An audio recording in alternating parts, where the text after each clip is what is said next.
Bonjour à tous, bienvenue. Vous n'êtes pas très nombreux, mais du coup, ça se fera en petit comité. Merci à ceux qui se sont déplacés pour venir m'écouter. Donc, je fais cette conférence dans le cadre de la Semaine du cerveau.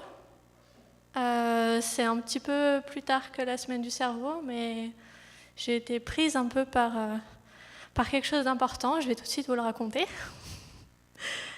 Donc, j'ai fait une première diapo pour me présenter un petit peu.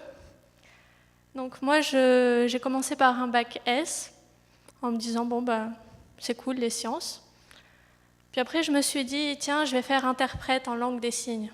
Ça avait l'air vraiment très intéressant. Et donc j'ai fait une licence de sciences du langage. Bon, finalement, au fur et à mesure des années, j'ai jamais pu accéder à la langue des signes, donc j'ai dû trouver autre chose. Je me suis donc orientée, après mon Master 1 en sciences du langage, vers un Master 2 en sciences cognitives.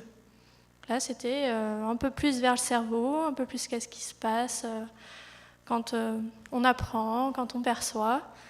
Et finalement, j'ai fait un M2 en neuropsychologie et neurosciences cliniques. Donc là, j'ai pu découvrir un peu plus, de manière un peu plus approfondie tout ce qui se passe au niveau cérébral, notamment dans les cas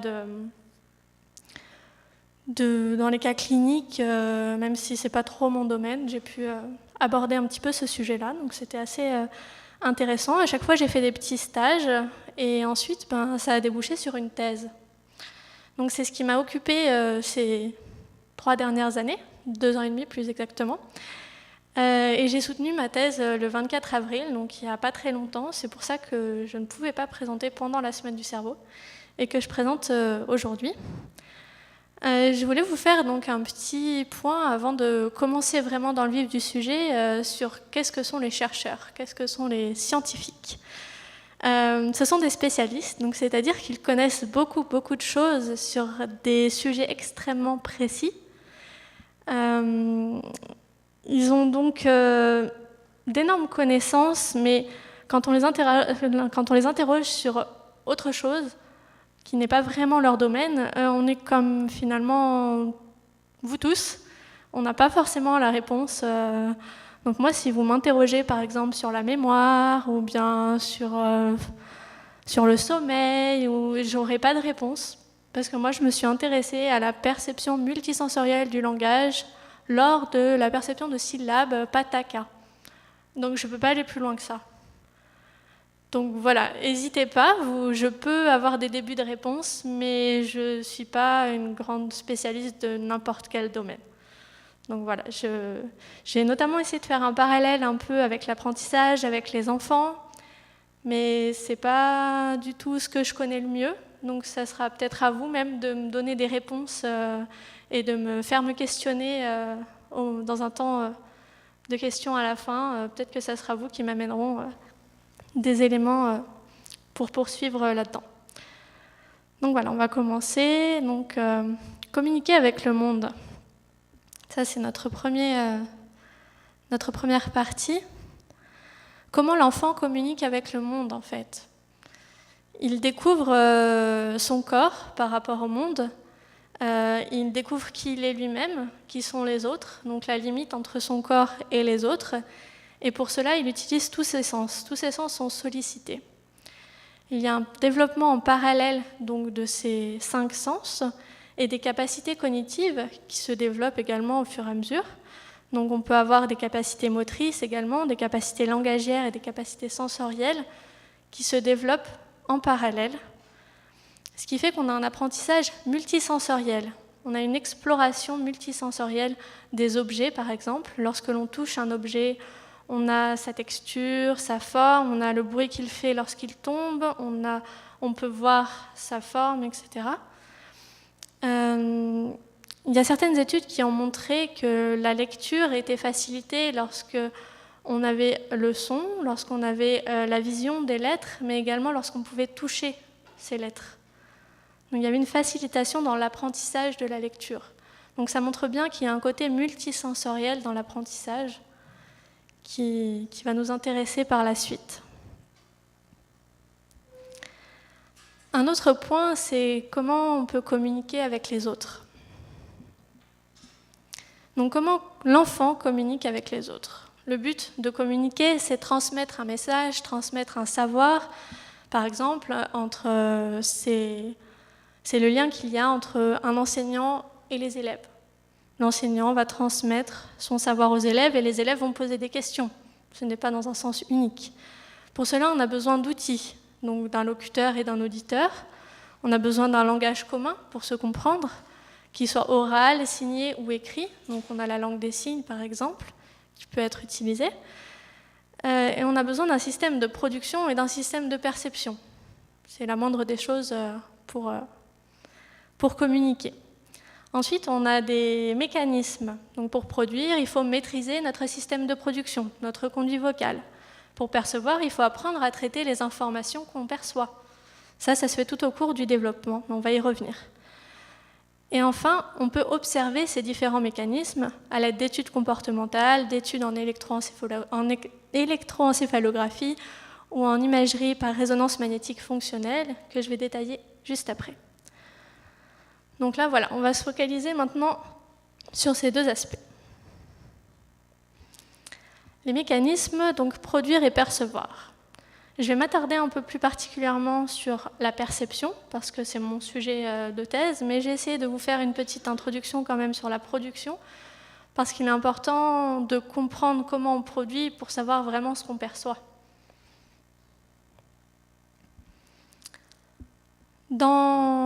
À la naissance et au cours du développement, l'enfant perçoit avant de produire. Il ne sait pas d'abord comment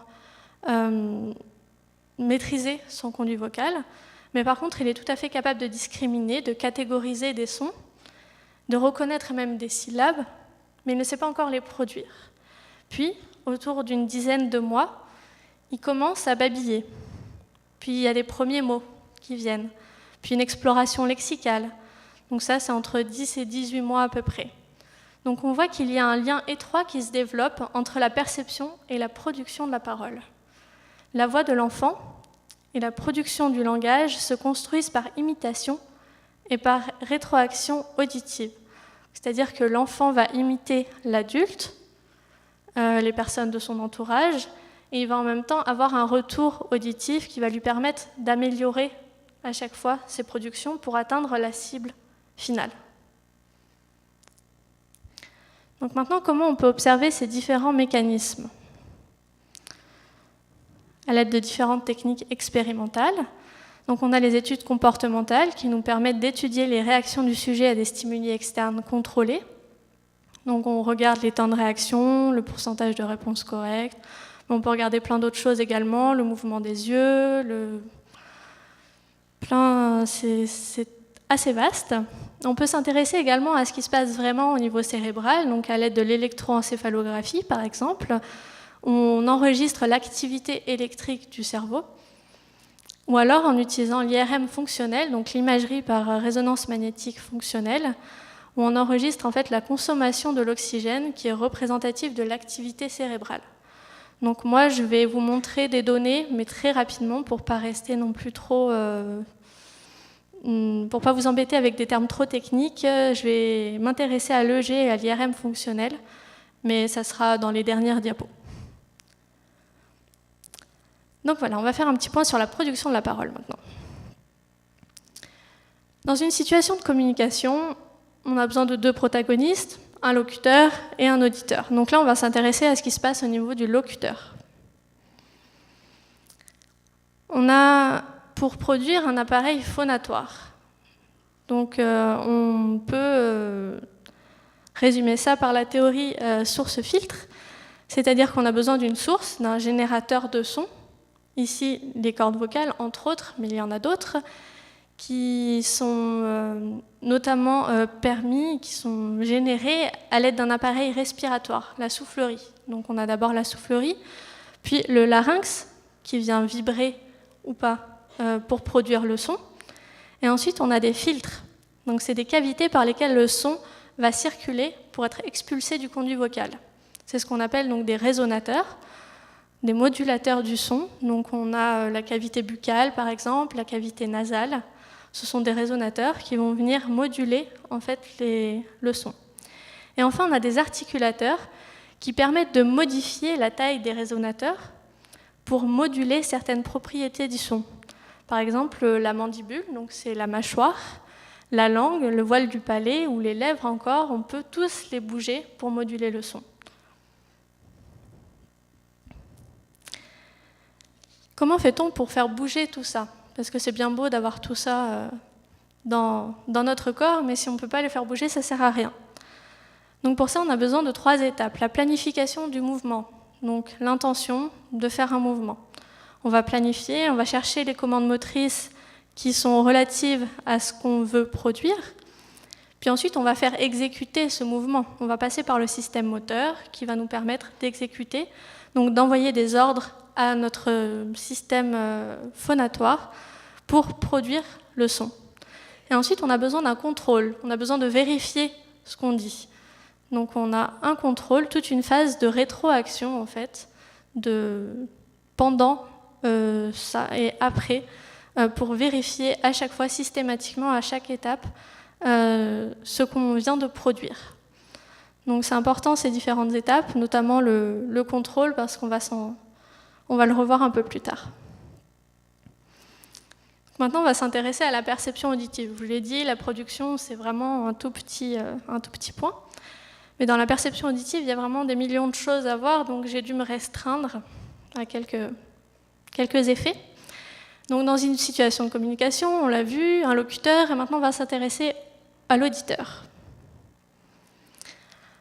À l'auditeur, le son, il rentre par où? Il rentre par l'oreille. On entend le son quand on perçoit, donc le son arrive au niveau du pavillon, de l'oreille, et il continue dans le conduit auditif externe, donc c'est ce qu'on appelle l'oreille externe.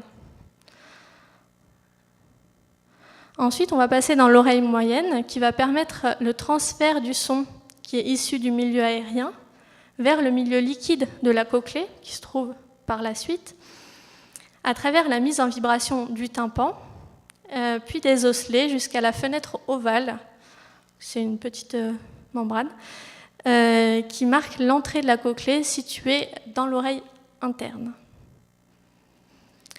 L'oreille interne, elle est constituée du système vestibulaire, donc entre autres c'est le centre de l'équilibre, c'est ce qui nous permet de ne pas tomber, et la cochlée qui permet de traiter les différentes fréquences des ondes sonores reçues. Les ondes de plus haute fréquence, elles vont parcourir une petite zone, elles vont parcourir une petite distance, car il y a une perte rapide d'énergie, et elles vont ainsi être traitées à la base de la cochlée, donc c'est ce que vous avez juste en bas, tandis que les plus basses fréquences, elles vont pouvoir aller beaucoup plus loin, et elles vont être traitées au niveau de l'apex de la cochlée, donc c'est ce que vous avez au centre. Donc on a ainsi une organisation tonotopique des fréquences qui vont être traitées au fur et à mesure de cet escargot, donc de la cochlée. Les informations vont ainsi être codées en messages nerveux et elles vont continuer leur chemin à travers le nerf auditif jusqu'aux régions auditives. De là, les différentes informations transmises par les ondes sonores vont être traitées puis interprétées par un réseau neuronal composé de plusieurs régions cérébrales. Donc là, il y a seulement les régions auditives qui sont représentées, mais en vrai, dans la perception de la parole, il y a beaucoup plus d'aires cérébrales qui sont utilisées. Donc là, on peut voir notamment le cortex auditif qui est en rouge, donc les régions auditives qui sont en rouge, les régions motrices également, qui ont un rôle majeur dans la production de la parole, mais également dans la perception de la parole, et également des régions plus intégratives qui permettent en fait de lier les différentes entrées sensorielles qu'on reçoit, comme le lobule pariétal inférieur ou la partie postérieure du sillon temporal supérieur, mais c'est des noms un peu barbares qui n'ont pas vraiment d'intérêt ici. Il faut juste comprendre qu'il y a vraiment un réseau activé et pas seulement une région particulière à la perception. Donc là, je vais vous montrer un petit modèle, le modèle de Skipper et collègues, qui montre un petit peu quelles sont les différentes étapes qu'on a pour percevoir un son. Donc d'abord, les informations sont reçues au niveau du cortex auditif. Il y a des premiers traitements acoustiques à ce niveau-là, qui vont envoyer des hypothèses phonémiques au gyrus frontal inférieur afin d'être appariés au but moteur. Puis le cortex prémoteur ventral et le cortex moteur primaire vont prendre le relais et vont simuler les commandes motrices qui viennent de l'étage inférieur. Puis un envoi des conséquences sensorielles prédites va être renvoyé directement au cortex auditif. Donc en fait, on a une sorte de boucle qui vont renvoyer les conséquences sensorielles pour affiner l'interprétation du message auditif qui vient d'entrer. Donc ça, c'est les différentes étapes qu'on peut trouver dans la perception d'un son. Mais qu'est-ce qu'on perçoit réellement, en fait, dans un son du langage ? On peut voir qu'on perçoit... Alors ça, c'est l'API. Je ne sais pas si vous connaissez l'alphabet phonétique international. Donc c'est ce qui permet d'écrire un son dans toutes les langues du monde. Et ce tableau est composé de grands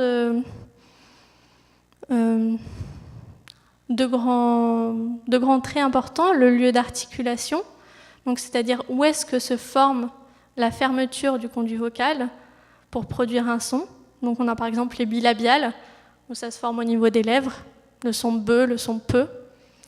On a les alvéolaires, les vélaires,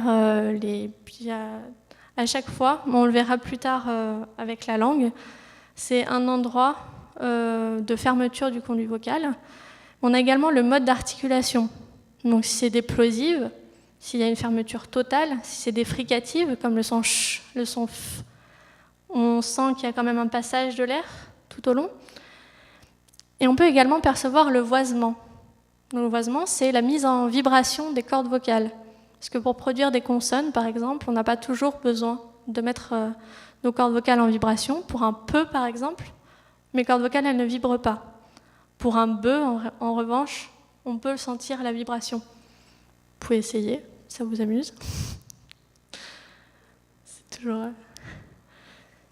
Et je crois qu'ils utilisent notamment ça un petit peu en orthophonie pour montrer aux enfants qui ont du mal à prononcer certaines lettres, justement le voisement, où est-ce que la langue vient se placer, etc. Donc on perçoit en fait tous ces différents aspects du son, mais malheureusement, il y a des conditions où toutes ces informations, elles ne sont pas forcément audibles. Lorsqu'on est dans une fête, par exemple, ou bien quand il y a du bruit en classe, je me mets à votre place, futurs enseignants ou déjà enseignants, parfois il arrive qu'il y ait beaucoup de bruit. Ou quand il y a plusieurs personnes qui parlent en même temps, dans une soirée, on parle d'effet cocktail party. Et donc là, le bruit vient masquer vraiment le son. Donc là, je vais vous faire écouter un petit son, vous allez me dire ce que vous entendez. Et je ne vous donnerai pas la réponse.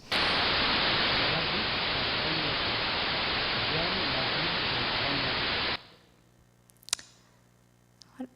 Est-ce que vous avez compris? Est-ce que vous avez entendu qu'il y avait une voix derrière? Ça va? Est-ce que vous avez compris le message? Non? Donc il y a vraiment, le bruit masque vraiment beaucoup d'informations dans le signal auditif. Donc, ce qui m'amène à la perception audiovisuelle de la parole. Parce que finalement, la parole, elle n'est pas qu'auditive, on ne fait pas que entendre. Là, vous êtes en face de moi, vous me regardez, moi je vous regarde en train de faire les sons, d'essayer. Donc on est visuel aussi. Donc là, on va voir justement l'apport que peut amener les informations visuelles. Donc là, j'ai une petite phrase, entendre, mais voir aussi la parole pour mieux la comprendre. Donc lorsque le signal auditif est bruité, c'est-à-dire lorsque l'environnement sonore qui nous entoure vient masquer le signal auditif. Donc là, j'ai une nouvelle mise en situation lorsque l'enseignant se retrouve face au tableau, sans micro. Donc le son, il est stoppé au niveau du tableau et personne voit le mouvement des lèvres. Donc là, il est difficile, si en plus il y a du bruit derrière, de comprendre le message qui est transmis. Donc là, je vais vous mettre une petite vidéo. Et en fait, c'est la même chose que ce que vous avez entendu bruiter tout à l'heure. mais cette fois-ci avec le visage de la personne.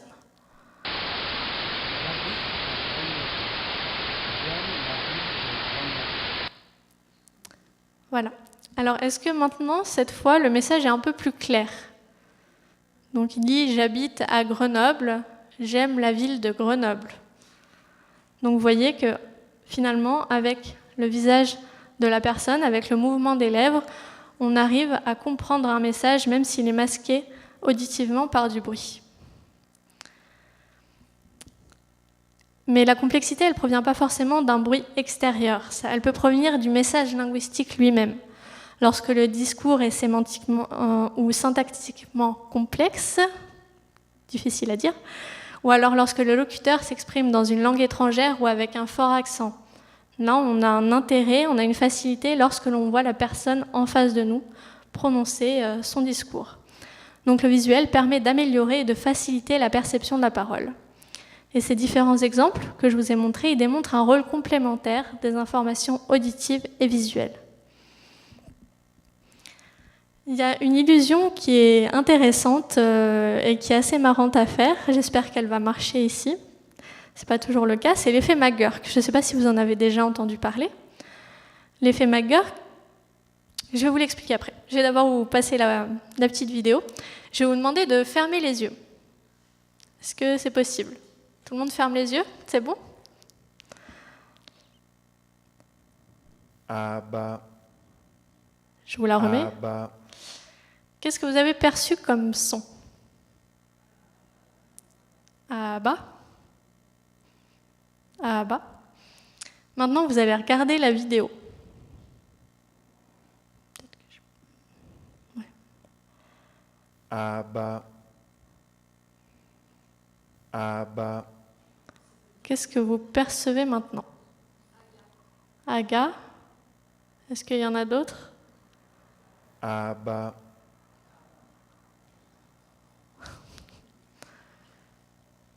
Ah bah. Bon. Alors, normalement, on présente donc une syllabe auditive aba, comme vous avez pu l'entendre, et une syllabe visuelle aga.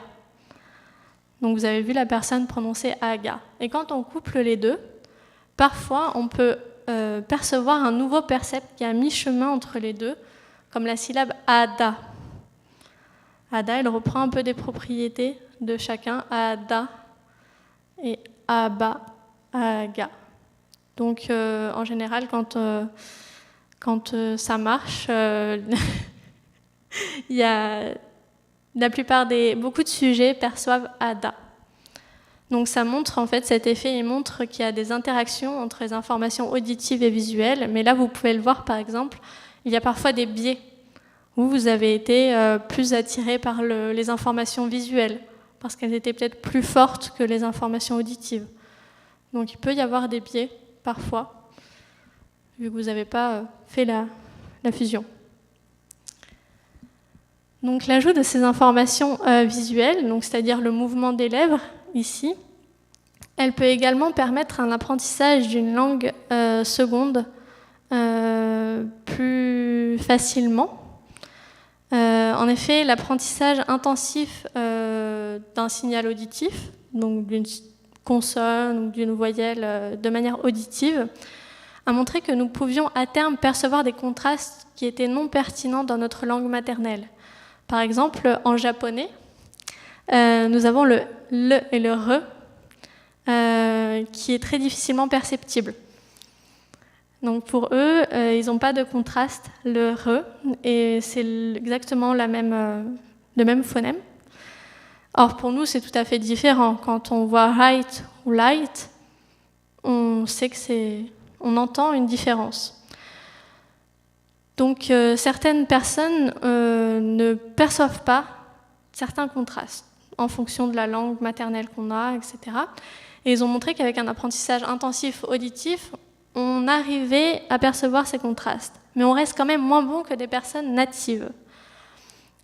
Et certaines études ont montré donc que l'ajout d'informations visuelles permet un meilleur apprentissage qu'en conditions auditives seules. Donc lorsqu'on a les informations auditives et visuelles, on apprend mieux à discriminer en fait ces différents phonèmes.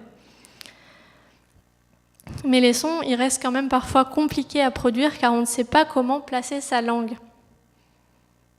Ça, moi, j'ai un exemple particulier en anglais, le the. Alors, je ne sais pas comment placer ma langue dans ma bouche. Donc peut-être que vous avez des informations, mais le problème, c'est qu'on ne peut pas l'avoir. Donc là, ça va être le sujet de ma prochaine partie, la perception des mouvements de la langue. On va d'abord faire un petit tour de la langue, de quoi elle est composée. Donc la langue, c'est un organe de la parole qui est invisible, mais qui est crucial pour parler. Elle se compose de 17 muscles différents, 8 paires plus 1 qui est tout seul. Elle est divisée en 2 parties. On a la racine de la langue, là où elle vient s'ancrer, et le corps de la langue, qui est constitué du dos et de l'apex de la langue. C'est cette partie-là qui bouge, qui est très mobile. Sa fonction, elle joue un rôle dans la mastication, dans la déglutition, mais bien évidemment dans le langage. Elle permet de produire de la parole. Donc, étant l'organe le plus mobile du conduit vocal, elle est très souvent responsable de l'occlusion partielle ou totale du flux d'air qui est nécessaire à la production d'une consonne. Donc ça peut être intéressant de voir un petit peu comment ça fonctionne tout ça. Donc là, j'ai justement un modèle de conduit vocal où on peut voir en fait toutes les petites... vous avez l'API que je vous ai montré tout à l'heure qui est représentée au niveau du conduit vocal. Donc on peut avoir les bilabiales au niveau des lèvres en face où il y a peu, be, me. Donc c'est là où se ferment les lèvres. Puis ensuite, on a toutes celles qui sont un lien avec le placement de la langue, le te et le de et le ne, où c'est l'apex de la langue qui vient, par exemple, taper derrière les dents. Là, c'est l'apex de la langue. Ensuite, on a des consonnes occlusives vélaires, avec une occlusion partielle, par exemple, pour faire un re. Une occlusion totale pour faire un que, un gue ou un gne. Donc, c'est-à-dire que la langue, c'est le dos de la langue cette fois qui va venir taper à l'arrière du palais. Et on peut également parler également des voyelles. Les voyelles, il y a toujours une vibration des cordes vocales, mais en fonction du placement de la langue, on a une voyelle différente. Le i, par exemple, qui est fermé et antérieur, c'est-à-dire que le conduit vocal est plutôt fermé. On a un conduit vocal tout petit. Et la langue, elle est positionnée plutôt à l'avant de la bouche. Le U, en revanche, c'est pareil, c'est plutôt fermé. Mais par contre, la langue U, si vous essayez, elle est plutôt à l'arrière du conduit vocal.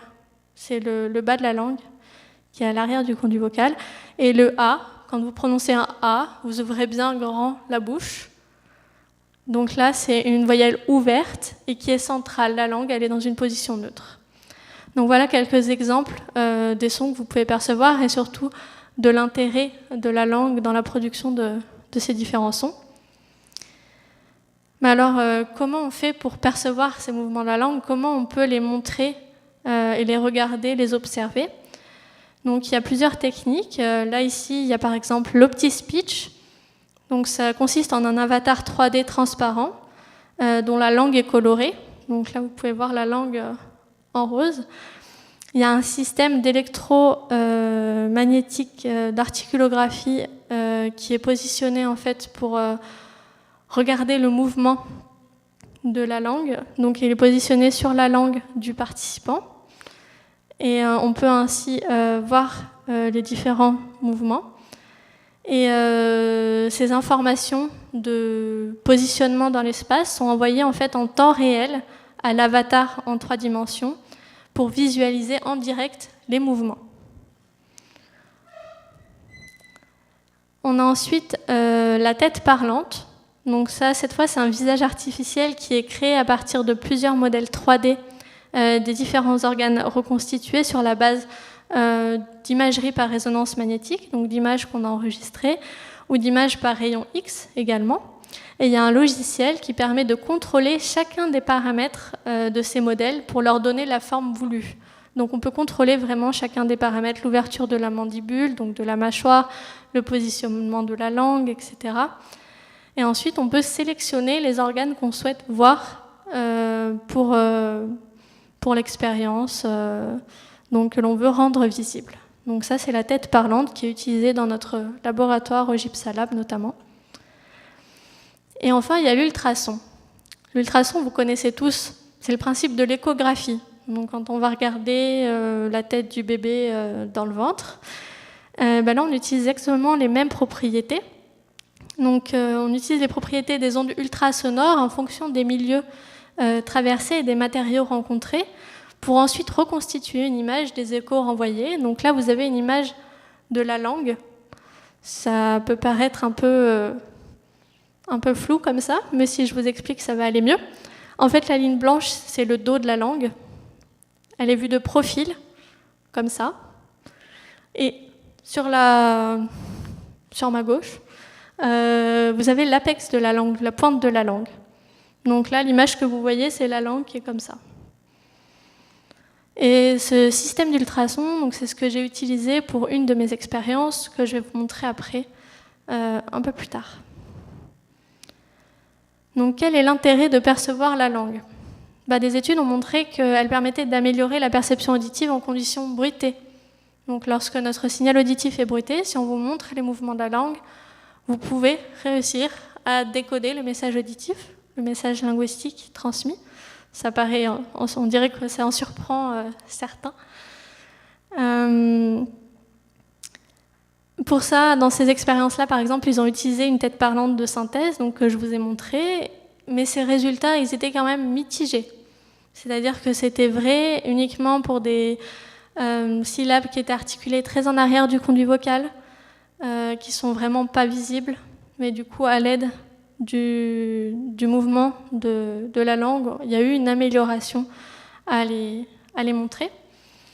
Et ça permet également de faciliter la perception auditive lors de l'ajout des mouvements de la langue. Donc en fait, finalement, dans n'importe quelle condition auditive, qu'elle soit bruitée ou non, on peut voir une amélioration de la perception du signal auditif.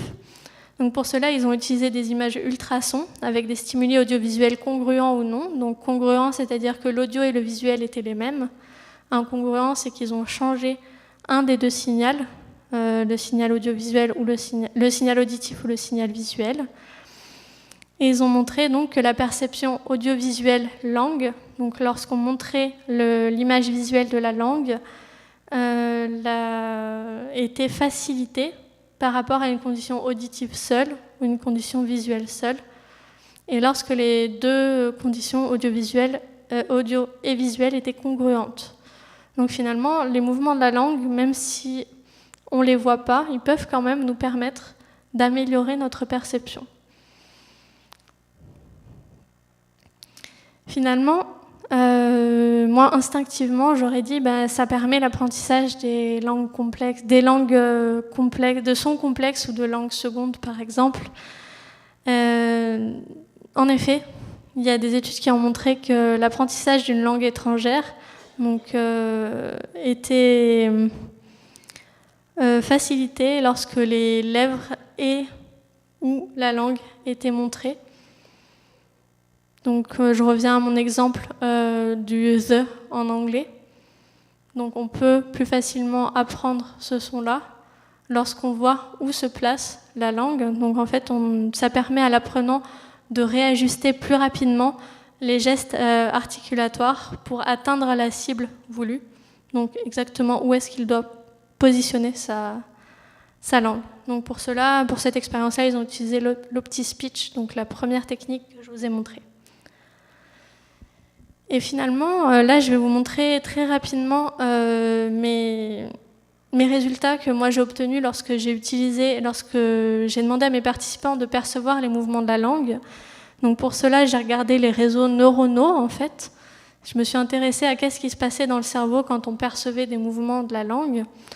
Donc dans un premier temps, on peut voir qu'on perçoive des mouvements des lèvres ou qu'on perçoive des mouvements de la langue, on a des réseaux quand même très similaires qui sont activés. On peut voir notamment des régions auditives, des régions motrices. Ça va être un petit peu plus détaillé après.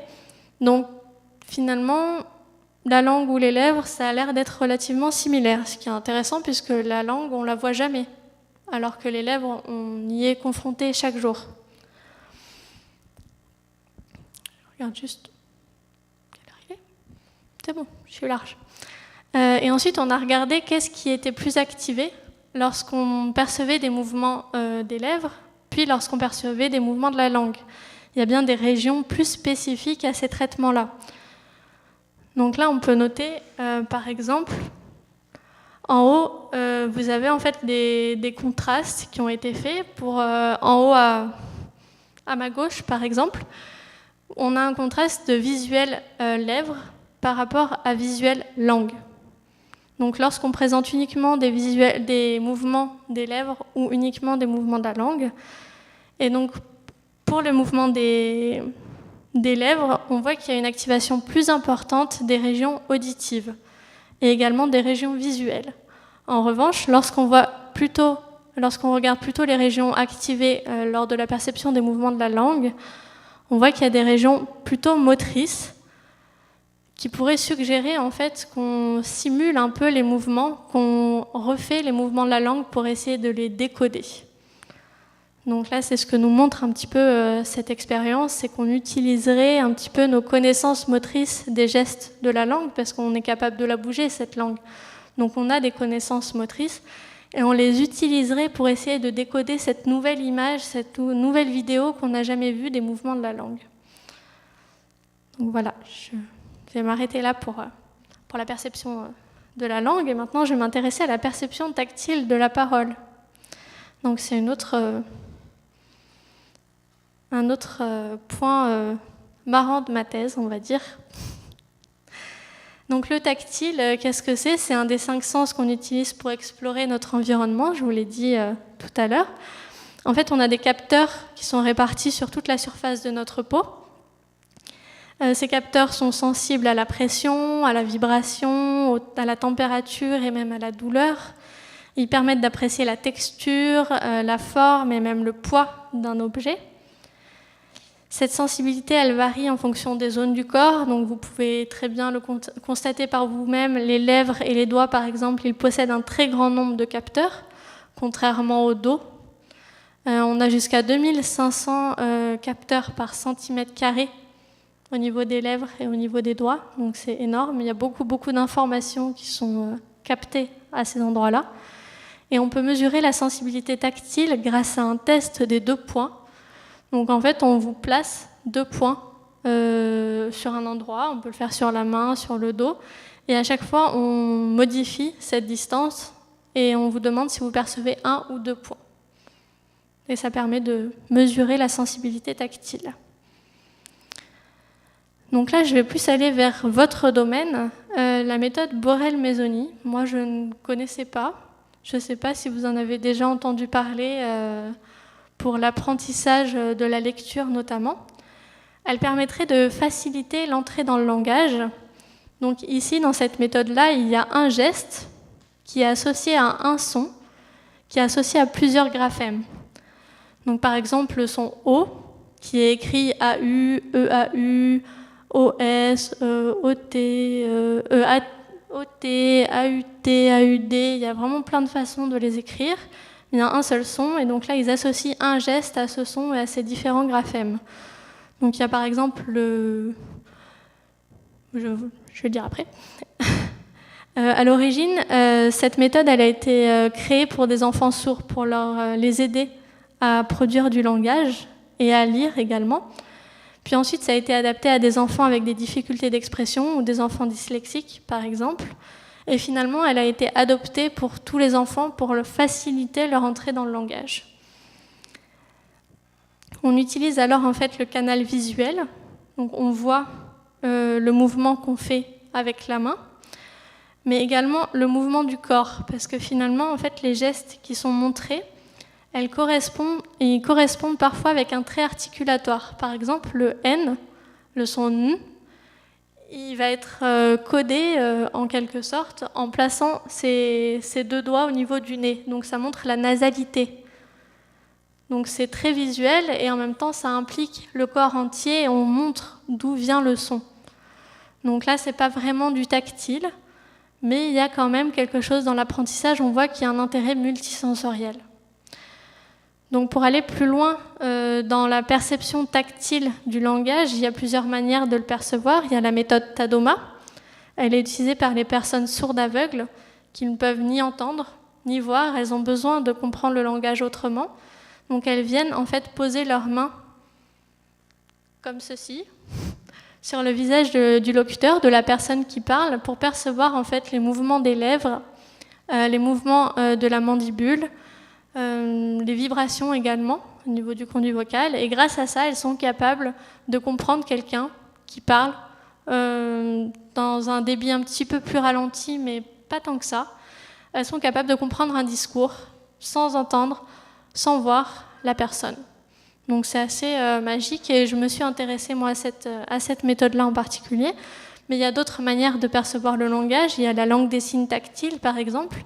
Pour les personnes qui utilisent la langue des signes, donc les personnes sourdes, qui petit à petit ont peut-être des problèmes de vision, on peut adapter en fait la langue des signes de manière tactile. Donc là, on ne voit plus les signes, mais on vient les toucher.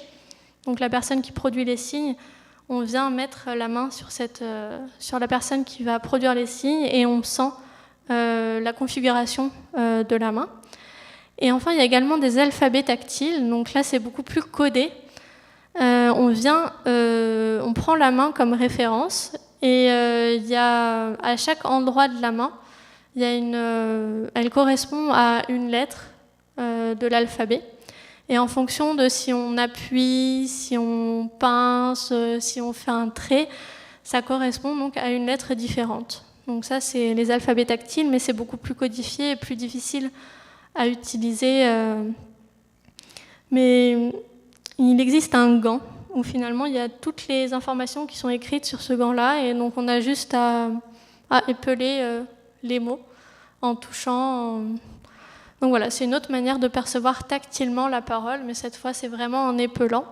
Alors que la méthode Tadoma qui m'intéresse, elle permet vraiment de percevoir les mouvements du conduit vocal.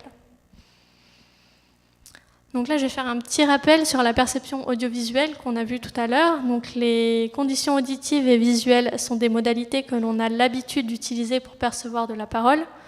On est capable de les intégrer, de les fusionner, ces différentes informations. Le signal visuel, il permet d'améliorer et de faciliter le traitement du signal auditif, notamment en conditions bruitées. Et on a vu qu'il pouvait également être perturbé à travers l'effet McGurk, mais ça n'a pas très bien marché avec vous, mais des fois ça marche. Qu'en est-il de la perception audio-tactile de la parole ? Pour des personnes naïves, la modalité tactile est une nouvelle façon de percevoir la parole. Vous n'avez jamais mis votre main sur le visage de quelqu'un pour comprendre ce qu'il disait. En général, ce n'est pas quelque chose d'instinctif. Donc on peut se demander si on peut intégrer et fusionner de la même manière que les informations auditives et visuelles ces deux flux sensoriels, malgré notre absence de connaissance sur les informations tactiles en parole. Et est-ce que ces informations tactiles, elles peuvent être améliorées, ou faciliter la perception auditive ? C'est des questions que la littérature a tenté de répondre à ces questions. Donc, je vais vous montrer différents domaines. Je vais commencer par la perception audio-tactile en non-parole. Donc, au quotidien, nous associons souvent l'ouïe et le toucher, finalement. On ne s'en rend pas compte comme ça, mais pour toquer à une porte, pour applaudir, pour se gratter, pour jouer d'un instrument de musique, on a cette interaction entre la modalité tactile et la modalité auditive. Donc, ce n'est pas quelque chose de nouveau. On construit ça tout au long de notre vie. Lorsque l'audition est influencée par le toucher, qu'est-ce que ça donne ?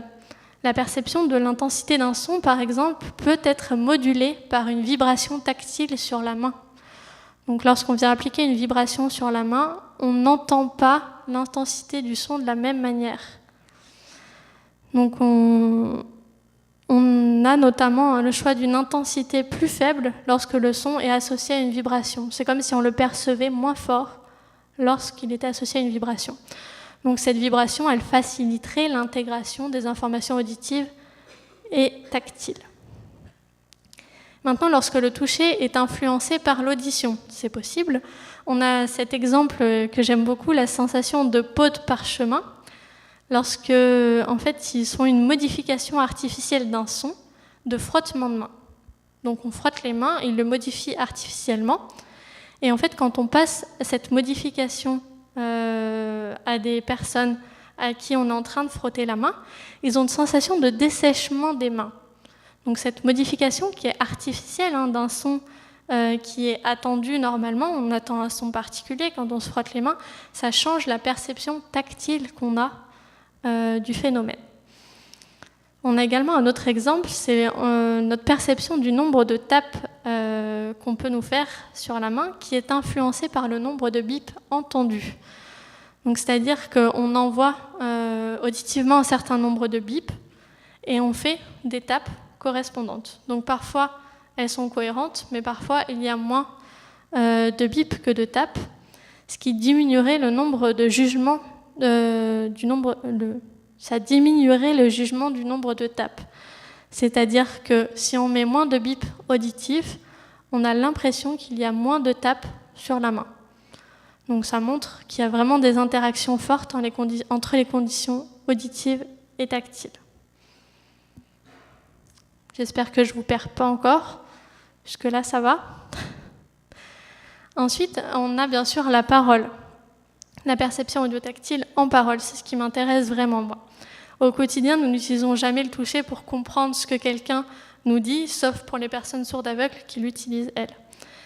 Peut-on alors utiliser ces informations inconnues pour faciliter notre compréhension du message linguistique ?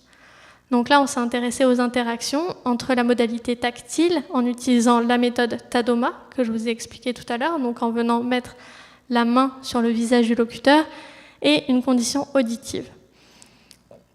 Donc, il y a différentes études qui ont montré qu'en parole, les informations auditives et tactiles, elles pouvaient être fusionnées. C'est-à-dire qu'on peut percevoir dans un percept unifié les différentes informations qu'on reçoit et de la modalité tactile et de la modalité auditive. Cette influence, elle est bidirectionnelle. C'est-à-dire qu'il y a l'audio qui vient influencer le tactile et le tactile qui vient influencer l'audio, comme on a pu le voir avant en non-parole. Il y a des études qui ont également montré que l'ajout des informations tactiles facilitait la perception auditive en milieu bruité, comme on l'a vu pour les mouvements de la langue. Percevoir les mouvements du conduit vocal du locuteur, ça facilite la perception des informations auditives dans un milieu bruité. Ils ont montré notamment qu'on pouvait augmenter notre score de 10% par rapport à une perception auditive seule lorsqu'on rajoutait ces informations tactiles. Donc c'est pas rien. Et enfin, on s'est demandé est-ce qu'on pouvait percevoir les illusions McGurk, est-ce qu'on pouvait percevoir ça. Donc c'est un peu plus difficile à mettre en place, de prononcer quelque chose de différent et de toucher, c'est un peu plus. Mais il y en a qui ont réussi, mais par contre les résultats sont très mitigés. Certains ont montré quelques illusions, d'autres n'ont pas réussi. Donc finalement, on peut se demander si les mécanismes d'intégration audiovisuelle qu'on a vus déjà et audio-tactile qu'on vient de voir ici, est-ce qu'ils sont similaires ? Est-ce qu'on intègre de la même manière ces différentes informations ? Donc là, c'est le sujet de ma thèse, une partie.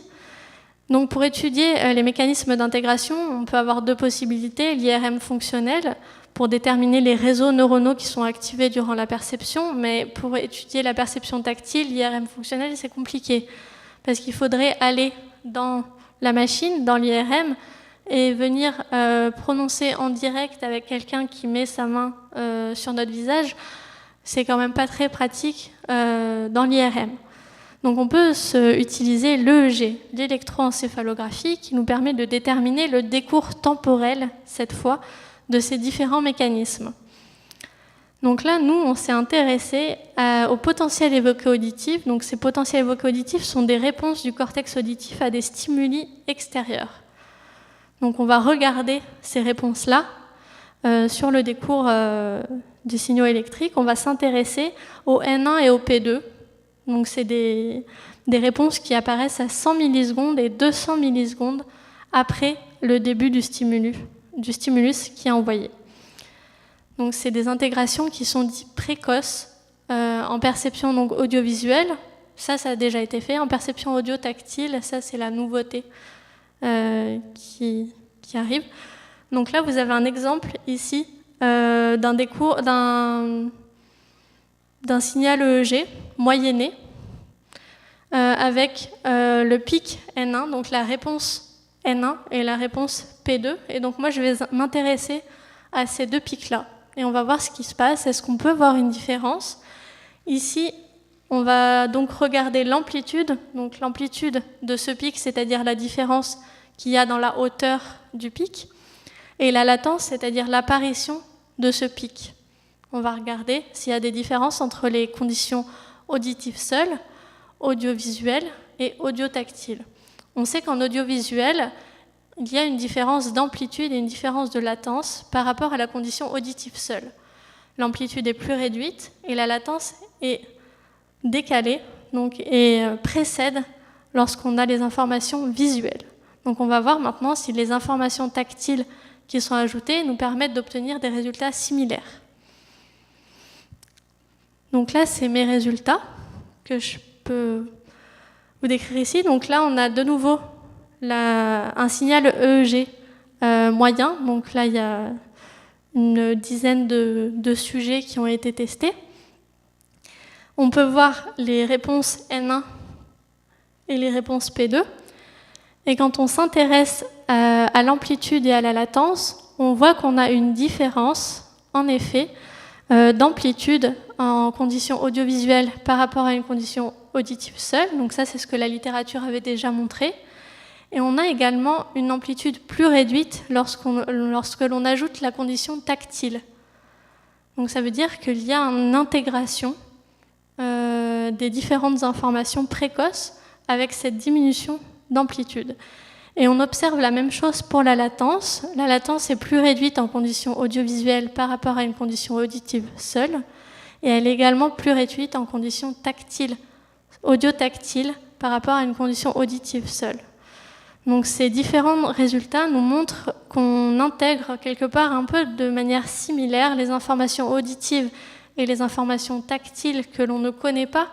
Je vous rappelle que c'est une modalité que personne n'utilise couramment pour percevoir du langage. On n'a pas ces connaissances-là.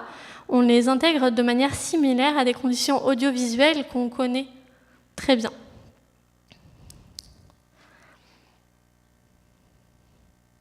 Parfait. Donc pour résumer, pour ce dernier point, la perception tactile de la parole, elle est utilisée par des personnes sourdes, aveugles pour communiquer. Mais des personnes qui sont naïves, c'est-à-dire qui n'ont pas cette expérience, elles peuvent également distinguer des syllabes sans aucune connaissance préalable. Si vous essayez, vous pouvez tester de faire des pataka, vous allez réussir à les distinguer. Donc vous pouvez essayer juste après la séance si vous voulez, c'est assez marrant à faire. On a également montré que la fusion audio-tactile, elle peut se faire pour des stimuli de non-parole et de parole, et que les informations tactiles pouvaient améliorer et faciliter la perception auditive d'un message linguistique, et finalement que les mécanismes d'intégration audio-tactile sont similaires à ceux utilisés en perception audiovisuelle, donc avec une diminution de la latence et de l'amplitude des réponses auditives que je vous ai montrées juste avant. Donc pour conclure cette petite conférence, les quelques petits points qu'il y a à retenir, c'est qu'on perçoit très bien la parole auditivement. Ça, il n'y a aucun souci, lorsque tout va bien. Mais dès que ça commence à devenir un peu plus compliqué, lorsque le message est un peu compliqué, lorsqu'il y a du bruit, etc., on peut céder des nouvelles informations pour améliorer et faciliter notre perception. Donc ça, ces informations, elles peuvent être visuelles, mais elles peuvent être également tactiles, elles peuvent être liées au mouvement de la langue, et pourquoi pas d'autres choses, ça reste encore à tester.